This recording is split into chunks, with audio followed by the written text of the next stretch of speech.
सर्वप्रथम आदिवासी आहे, नंतर मी आमदार आहे। या संदर्भात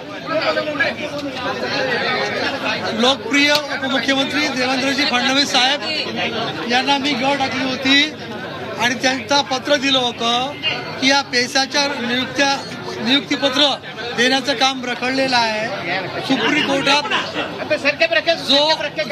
जो निकाल आंध्र आणि झारखंडला लागला त्यामुळे महाराष्ट्रातील गैर आदिवासी संघटनांनी सुप्रीम कोर्टात धाव घेतली आणि त्यांना स्टे मिळाला।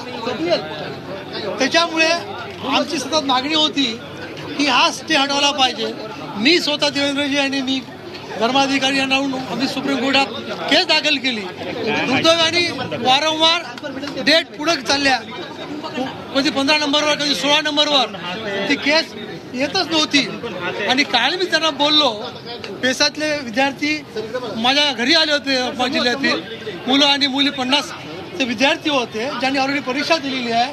त्यांना मी त्याच्यासोबत बोलणे केलं तर दुर्दैवाने डेट परत 13 ऑक्टोबरला लागली आणि मग इथं आचारसंहिता लागेल तर मग काही करता येणार नाही म्हणून आणि JDने सुद्धा ती आमची फडणवीस साहेबांच्या थ्रू जी मागणी केली होती त्यांनी ते पत्र काढलं। पत्र माझ्यापाशी आहे, पत्र त्या गेलंही आहे, परंतु ही जी अडचण येत आहे, आम्ही आल्यावर CMला भेटलो, हे सत्य आहे। मी नरवी झेळो आम्ही सवरा आहेत ही भेटले।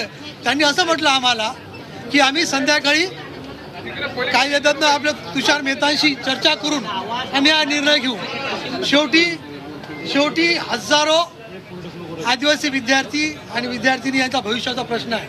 परीक्षा झालेल्या आहे, लेखी झालेल्या आहे, फक्त नियुक्तीपत्र देणं बाकी आहे। आधी तुमच्या माध्यमातून मी त्यांना विनंती करतो सगळं आपल्या माध्यमातून की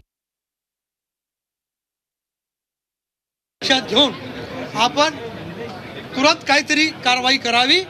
पुढे जे काही कोर्टात होईल ते आम्ही सर्व आदिवासी आमच्या विरोधात